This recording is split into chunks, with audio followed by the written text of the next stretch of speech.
we're back. So we're going to move on over to our lovable losers that Roddy likes to talk about, the Charlotte Hornets. So early in the week, the Hornets had their media day as we prepare for the upcoming season. And actually, as we're recording this, we're about 30 minutes away from them taking on the Boston Celtics in their first preseason game of the year. So we'll see how that goes. But, fellas, for the media day, did you guys check it out? If not, what are your guys' thoughts in the aftermath for some of the articles and the hot takes we've been seeing? One thing that stands out to me, I didn't get to look at too much of it.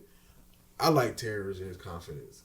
I agree. Most definitely. I think that he's a dog, and which is what we need. We've been missing a dog for the longest, and if he could rub off some on Miles and Bacon, I would love it. That is one thing. I don't think he's gonna have to rub off on Bacon too much. I really don't. I think Bacon's a dog. I think Bacon. Yeah, too. And, I've seen an increased confidence in Bacon this year. I think with those guys getting extra playing time, I think it gave him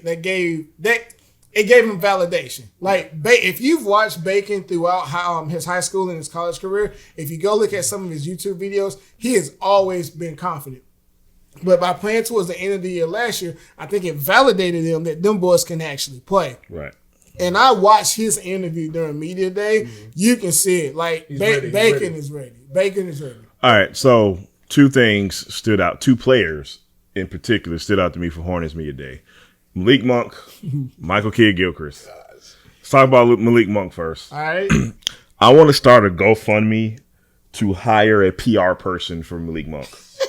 Man, look. One word when I think about Malik Monk and his friends that stand out to me: accountability. Thank you. I couldn't have said it better. He talked about how he put on pounds in the off season, and that's what he's working on. And he kind of threw a little shade at JB, alluding that he needs more playing time, which has been the age-old argument amongst Hornets fans and media. And right. You get what I'm saying? As far as Malik Monk's playing time, I don't want to spend too much time on this. I'm just going to say one thing, man. It's interesting to me how Dwayne Bacon, Devontae Graham, and Miles Bridges all got better throughout one season. Malik Monk has not gotten better yet. Hornets management can't put a gun in his head to tell him to get better. Nope. I'm going to leave it at that because I really don't want to go on this tangent about Malik Monk and his development and all this stuff. Mitch Kupchak, he said all the right thing in regards to the Hornets' direction as far as player development is concerned. Mm-hmm. Malik Monk, to me, you got enough opportunity last year. You're going to get even more of an opportunity this year. Show us what you got. Put up a shut up, man. That's your question. Is Steve Clifford vindicated? From Yes. I want to make sure. Yes. So statistically, Malik Monk actually improved. Quote, air quotes. You know my saying. You know my saying. Last year to this year. So please explain to the fans that would use that as an argument to show that. Let me take this one. Improved. Please explain to them why context matters. Y'all know what I like to say. Stats don't lie, but they also don't tell the entire story. His stats improved because his minutes improved, but that does not mean he got more efficient.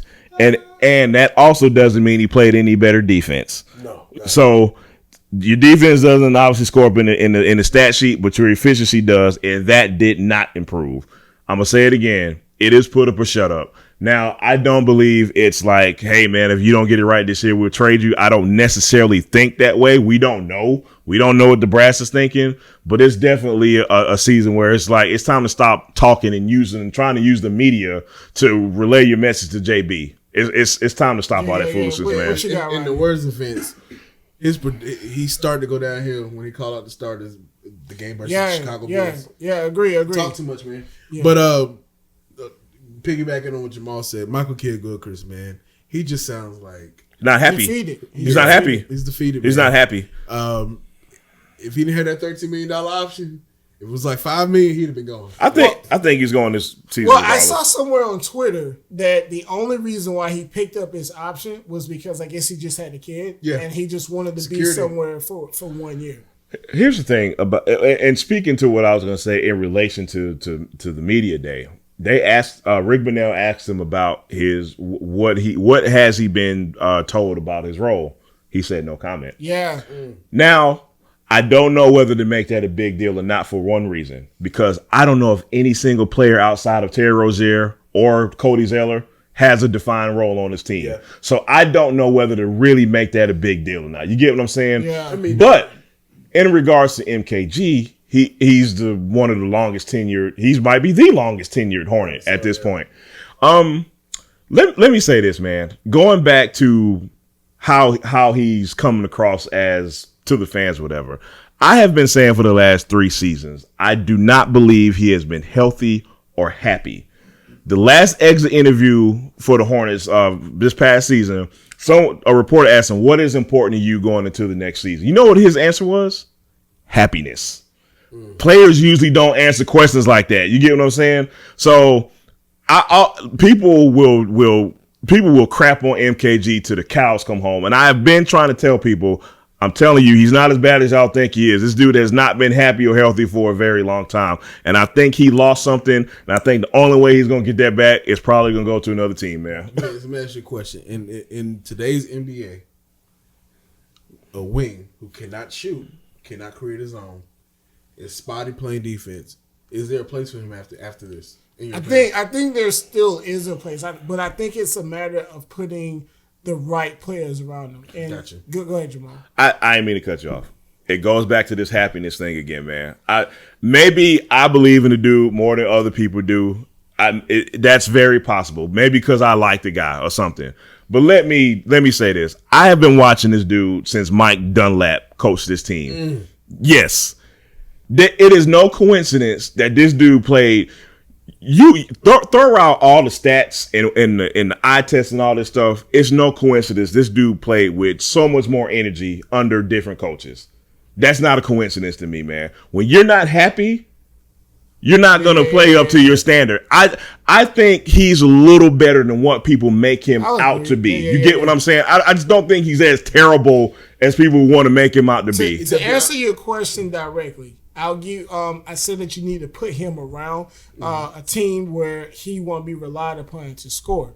And 2 players that I will give you, I'll give you Tony Allen when he was in Memphis, right, and I'll give you Sean Livingston when he was in Golden State. Right. They were both allowed to be defensive stoppers. So if he can, and we've never had 2 go-to players. We've had Kemba and everybody else. You know, Lamb may have been that guy this year, but, you know, obviously we won't get a chance to see that. So I think with this year, I really don't know, because getting back to these exit interviews or to these media day interviews, JB actually stuck out to me, because if you go listen to it, he sounds like he has a firm plan. He's very remorseful in his approach that he took last year, because he tried to make them San Antonio 2.0, right? And the team, and they didn't have the right parts or whatnot.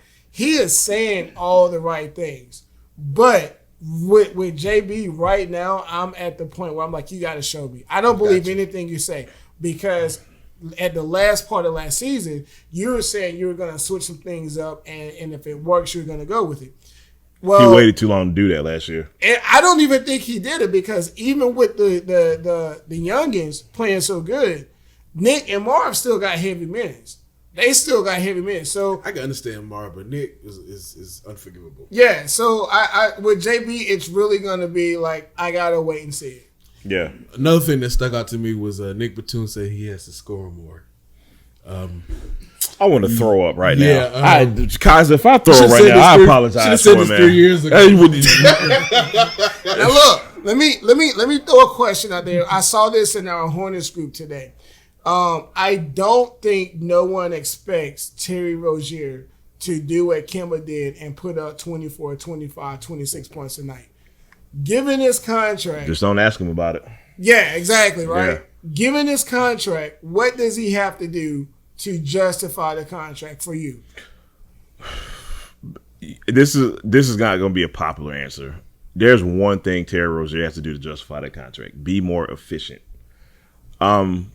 The big thing, the big shtick for Terry Rozier and the big knock on him coming into this team was his shooting percentage.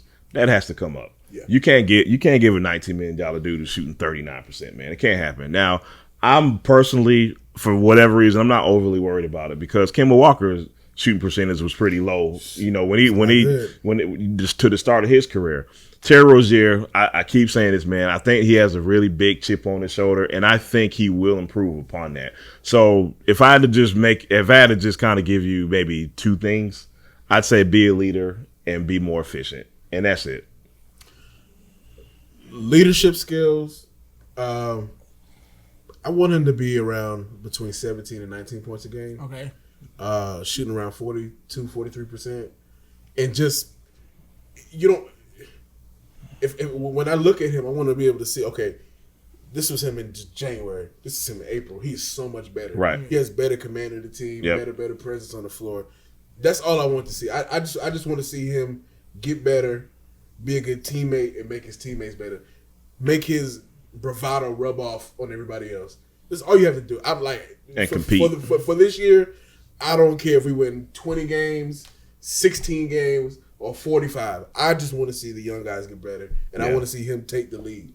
Okay, speaking of taking the lead, our all-time leader in points and assists and shots made and shots taken and minutes played and all of that stuff in Hornets history, his number was given to J. Cole in a recent visit to one of the Hornets practices. Dude. How much disrespect is this coming from the Hornets organization to give J. Cole a number 15 Hornets jersey? Unreal. J. Cole in high school was number 15. That was his high school number. I don't see a big deal. Honestly, for me, I don't see a big deal. Kemba's gone. It's time to move on. In 10, 15, 20 years, his number will be retired. It better be. Nobody else will ever wear the number. Some people believe that if you haven't won anything, you should never be retired.